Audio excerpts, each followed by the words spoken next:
Okay, everybody, this is Sheets, and I'm going to be going over today's part two of the truck series. I shouldn't say part two. I don't want to imply there are two races back to back. That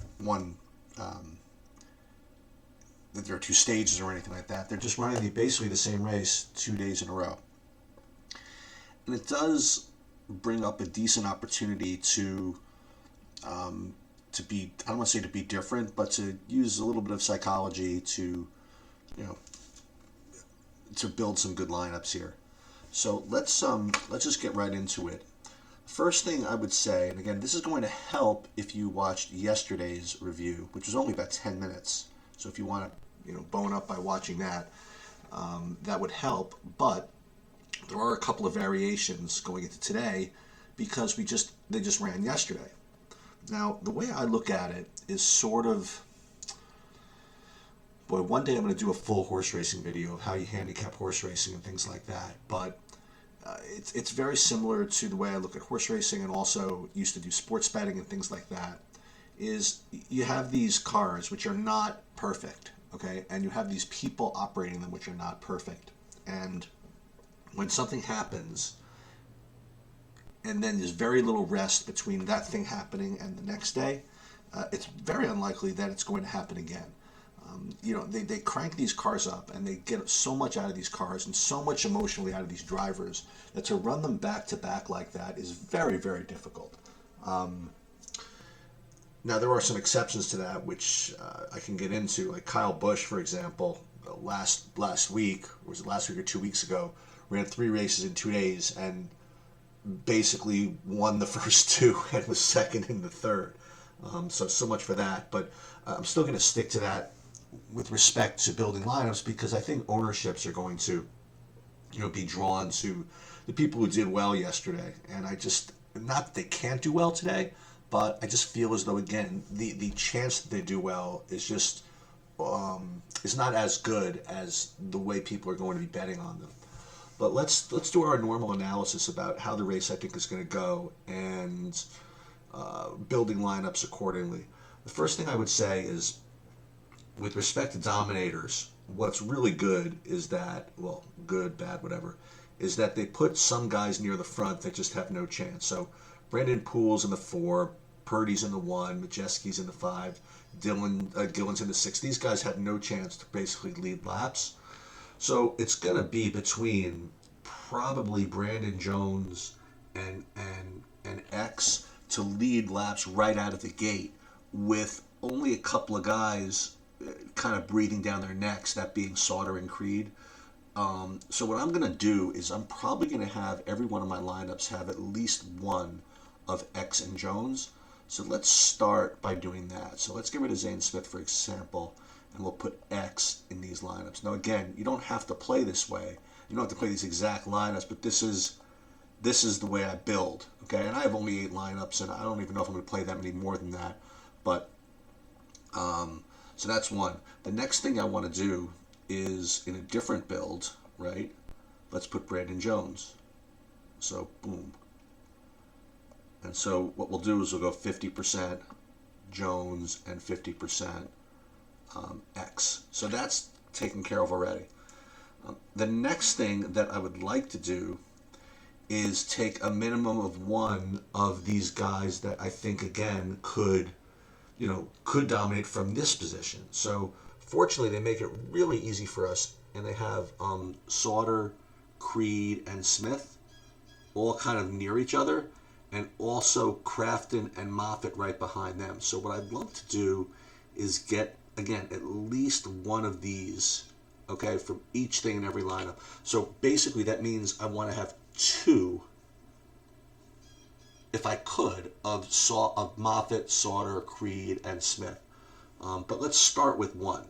We'll deal with Austin Hill in a minute. So let's take, for example, let's do Creed. Let's see if we could just kind of cram him in. Let's put in Creed over here. And then what I want to do is let's just make sure we save the salary. So let's move him down. Just anybody that we can afford. Okay, and we'll figure this out later. Okay, and once again, we'll go 2 by 2. And if we need to go more lineups, I will, because I really like this approach today. So that was Creed. And then in this build, once again, we'll just, for the sake of argument, we'll get rid of end finger here. And this one we'll put solder. So I'll put solder over here. And again, we have to finagle around, and let's just save some salary by putting in anybody. All right, putting in Warbuck, just so we can build the lineups we need. Now, if we need to get these other guys, we will.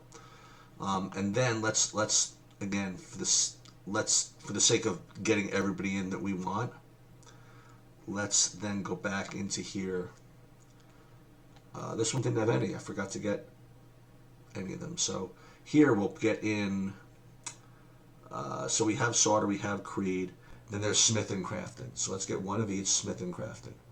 So let's go here, put Zane Smith in over here. Where's Zane Smith over here. Again, save a little salary. And we're going to get back to Ankrum in a second. Let's just put him in here for now.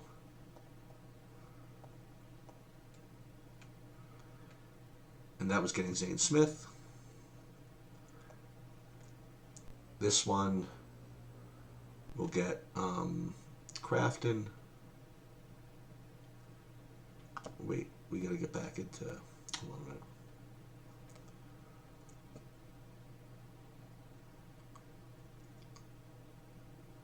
Smith, Creed. Oh, this is 2 Creeds. Okay, so.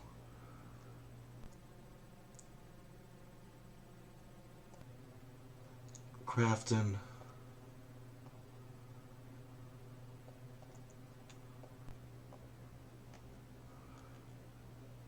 And this one again we'll get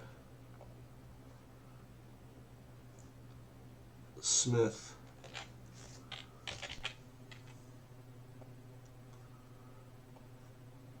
And we're not going to use Majeski, but just for the purposes of building. And again, you could have an optimizer do this, but I really do prefer to use the manual build. And so we have a Moffat, right? So here's a Moffat. We'll get rid of Fogelman for now, and just we're gonna change this, but put Decker over here. Okay. So we have one of X or Jones in every lineup. We have one of these. Oh, we don't have anybody in here, so let's get rid of. We don't have a good guy in the 13 hole here, so let's put Crafton or any of them really. Can we fit? Can we put one of these real cheap guys in? Yeah. So let's put in Cobb. Okay. So what do we have? We got 50% X. We got some Sauter, some Moffat, some Smith, some Crafton. Okay, so you have the different places kind of represented. And so now what you have to do is now you have to figure out which of these, I don't know, locks or whatever. There's some really, really strong value plays that you're going to want to play at least some of. Now again, I don't believe in that all of this chalk always hits. So again, if you're playing this tournament and you want to win something big, you just can't get away with doing all of it. But let's go over a couple of them, which is going to be. So this one I think is kind of unfair actually. But the first guy I want to look at is this Travis Pastrana. He is actually inheriting a good car. He is going to be riding for Chastain today, and that's obviously a very, very good car. And he's going to be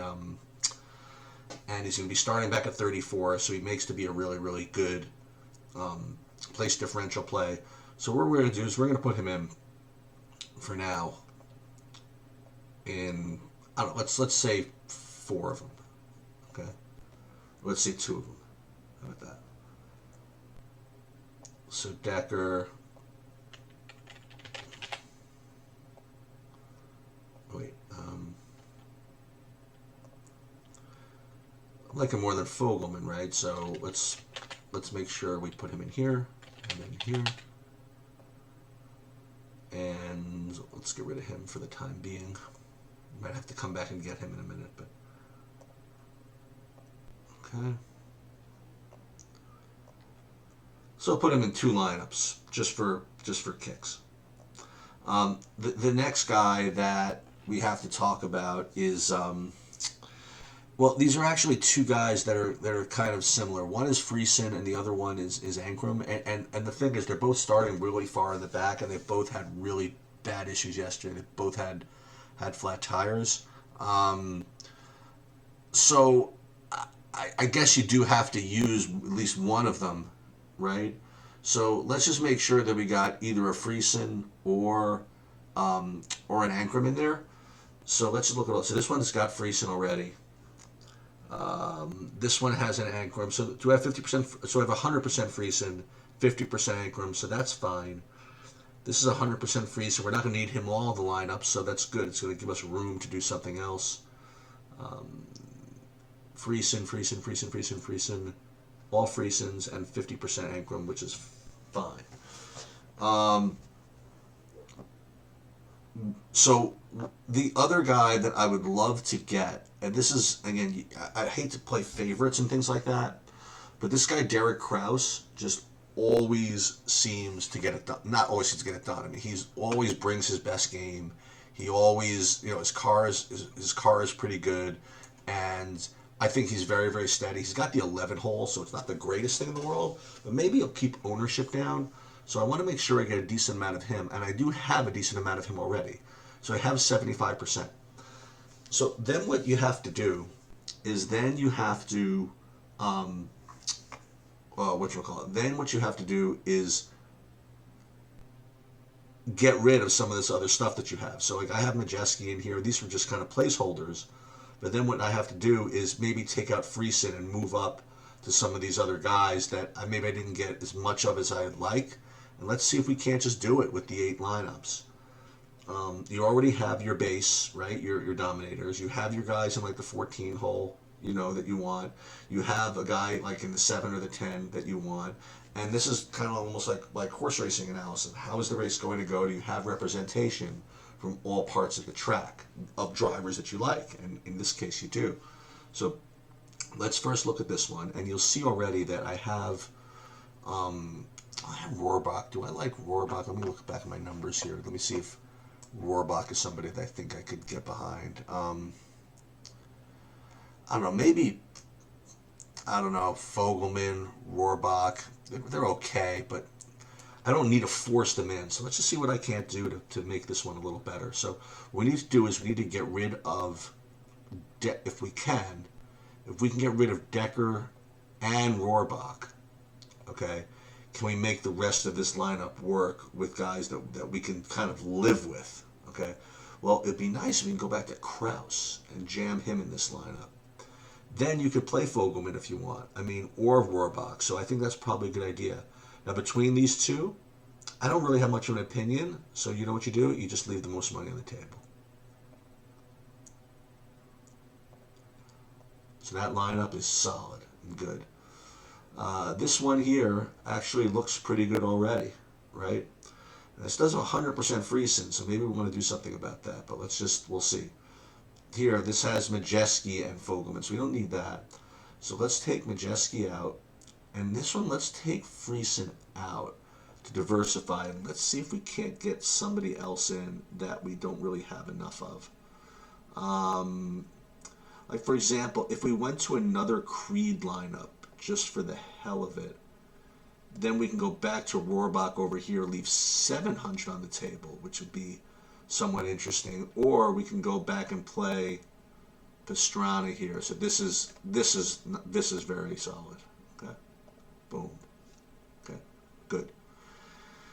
This one could be okay. This has Cobb in it, who we really don't like. So let's see if we can't just replace Cobb without being too... Once again, we could go to Rohrbach. We can go to Fogelman. Now, again, what you want to do is you don't want to get overly, loaded up on one of these guys. So let's do this. We put Fogelman in here. And then Tanner Gray's okay. Anderson's okay. So we can put Anderson in just as kind of a, just as, it's just it's a one-off there. Maybe we'll fix that in a minute. Okay, so that one's fine, that one's fine, that one's fine, that one's fine. This one, don't really want end finger, so let's see. Let's say something you think better, because end finger's not bad. Davis down to the 29 for as a back-to-back that might improve. Let's leave this one as is. Let's leave end finger in. I mean, because we liked end finger yesterday, and he just didn't run all that great, but whatever. This one, again, this comes back to having Cobb. So what do we do if we want to improve on Cobb a little bit? And there's nothing wrong with Cobb. It's just someone just can kind of suck along. But this looks really, really tempting to just go back to Rohrbach again. And we're going to have too much Rohrbach after all that. You know what? Probably. So why don't we just keep Cobb in just for diversification purposes? And it looks like we're in kind of good shape. The only thing I want to do is just reconsider whether I want to play Anderson or whether I want to play Cobb. And then I guess, you know what? I'll leave that part to you. But I think that the important thing is to get good construction. So again, one of these two, X or X or Jones, to get out and lead laps. Now, I don't think I want to play any of them with both of them in there, just because I think there's enough competition behind that it's really unlikely these guys are going to run 1-2, which is just, I mean, that's probably what you're going to need out of a 2 and a 3 to win the tournament. So I don't think I'm going to do that, but I'm definitely going to have one of each in each of the lineups. Now, I got to look at, I don't know, I don't want to pull up my spreadsheets or anything, but let me look at Cobb and see. I don't know. I don't know. Cobb is just someone just sucks along or whatever it is. I don't know. Maybe go back to Tyler Hill a little bit. I don't know. Let me just look really, really quickly. Let me see if I can't improve on any of this. I guess Enfinger's fine. Maybe. No, I think I'm good. I think I'm good. Maybe Boyd or Roper. Yeah, let's do that instead of Cobb. Just a little more upside, I think. So let's see if I can't get Boyd or Roper in somehow. I don't think so. Not quite. Yeah, that's not going to work. So in this particular lineup, we're just going to have to live with Cobb and hope that this is enough from these other guys to make it work. And who knows? Maybe there is a wreck, and maybe Cobb just kind of does get 10 place differentials with no ownership. It's certainly very possible. So let's leave that as is. We'll leave all this as is. And the only thing I might do, I might actually enter more tournaments. So like, for example, we'll enter a couple more. Let's enter a couple more, because I like these lineups. Let's go into the lobby. And I got heat for giving out exactly what I'm doing, but who cares? Let's put in, I don't want to play the 180. I'm not that as confident in this. I could play this one, this 33, with 2K for first. That's not bad. Let's do that. Let's put two lineups in. We're going to put our best one with X. This one looks good. That one looks good. And none of them look perfect, which is actually important, because you want to be a little uncomfortable with all these. So let's be a little wimpy. We'll put this X one in, and we'll put which Jones one in. And we'll put this Jones one in, just like this. Okay. So that's the way we're gonna play a little more action. So we're gonna play 8 lineups of the 8 and 2 lineups of the 33, and just kind of be done with it. I mean, I do like the slate, but again, I'm struggling to find a lot of plays. So struggling to find a lot of plays, I mean, I'm struggling to find a lot of lineups. What I might do, I might go for one entry in the 180. You know what? I love that Jones. I love that Jones lineup. Should I do that? Yeah, I think I'm gonna try. Oh, not that. Hold on a minute. That's infinity. We're gonna get to that in a minute. I could do this. I could do a satellite. Oh, there is no 180. I think in the NTS. Oh, this 180 with 5K to first. Well, the good thing is that you're not gonna have to beat too many people. I think I'm gonna go back to X. So I'm gonna play this one as my big one. Sounds fun? All right, sounds good. All right, good luck today if you play. And I'm going to come back with some more stuff. We're going to have Infinity. We're going to have my MMA, which I think I really like my MMA builds tonight. And, of course, baseball with Bobby a little bit later. And that'll do it.